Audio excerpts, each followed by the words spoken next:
so this is it. What we have here in the box is essentially the Manning Haney story. Wow.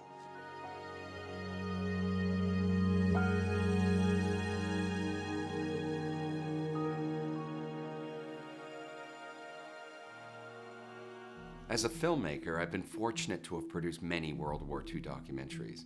And there's a constant theme in all of them, telling stories of forgotten soldiers. As a military historian, I'm always searching for those untold war stories that can connect the past with the present. And one of the best ways is to find a personal artifact that was left over from the war.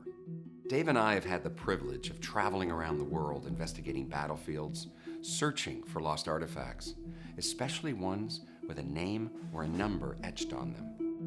Then by accessing military records and with Ancestry's assistance on family history, we can connect lost artifacts to a particular soldier as well as the family of that soldier. One story took us to southern Holland, near the German border, where Operation Market Garden took place. Operation Market Garden was an incredibly bold operation that occurred in September of 1944 when 35,000 American, British, and Polish paratroopers were dropped behind enemy lines. The objective was to take a series of bridges that led to the Rhine River at a little place called Arnhem.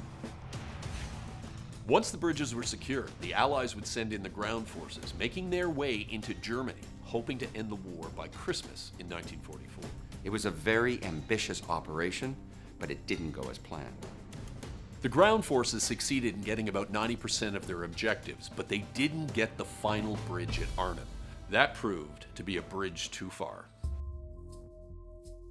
75 years later, it's our goal to find an artifact from a soldier who fought during Operation Market Garden. Our first stop was at a local museum, right on the Market Garden battlefield.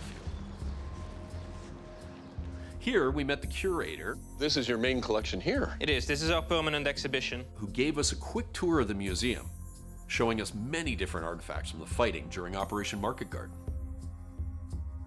He took us down to the museum vault, where they store the items not on display.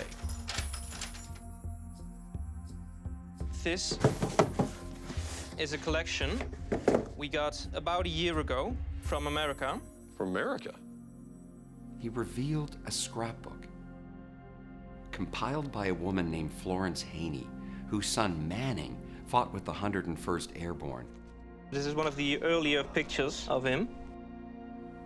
As we turned the pages of the scrapbook, we found out more about this young paratrooper.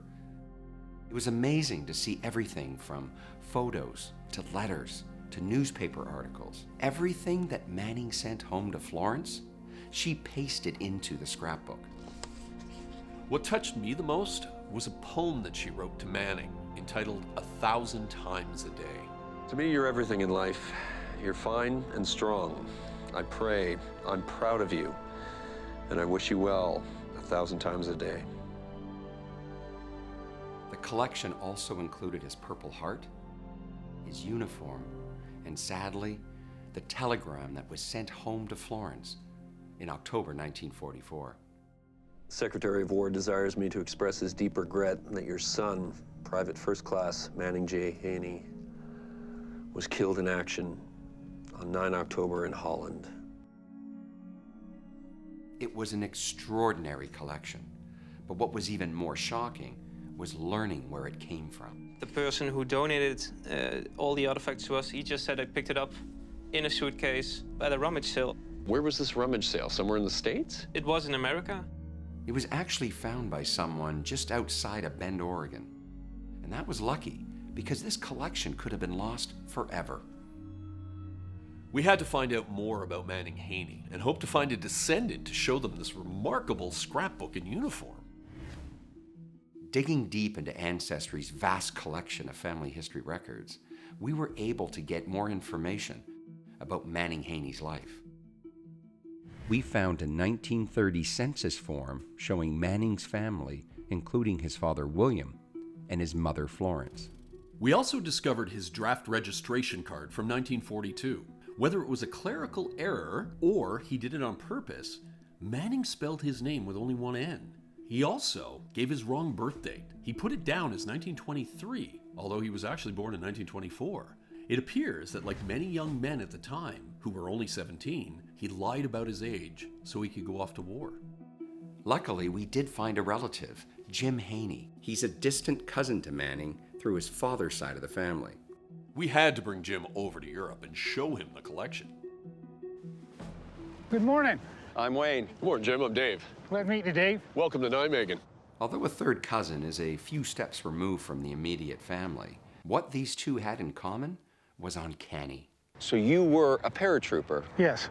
with the 82nd? Yeah, from June 6, 1976 to June 6, 1979. I researched him for about 20 years. I know that he was a original member of Fox Company 506 Parachute Infantry Regiment of 101st.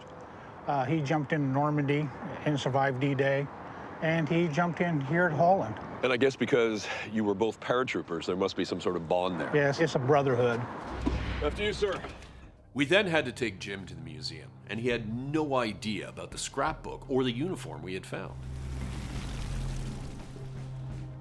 It's right over here, Jim. What we have here in the box is essentially the Manning-Haney story. The real main piece in the entire collection is a scrapbook that was made by his mother, and she's kept a track record of all the things he did. Wow. The earlier pictures are the first time I've ever seen. This is written by Manning Haney himself, so Dear Mom, I'm now a full member of the parachute troops. Wow. For 20 years, he had researched his cousin, and now he was seeing Manning's life come alive right in front of him. So this was the first news she got that her son had died in battle.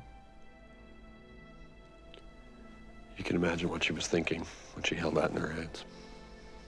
Yeah. This isn't all that was in the collection. Oh, my God.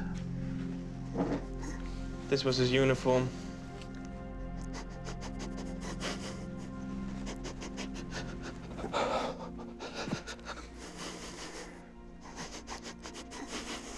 What is it about the uniform? I have a picture of him wearing that uniform. Then we told him how the collection came to be in the museum. A guy in the United States picked something up at a rummage sale. A suitcase, the uniform, the scrapbook, and everything you see here.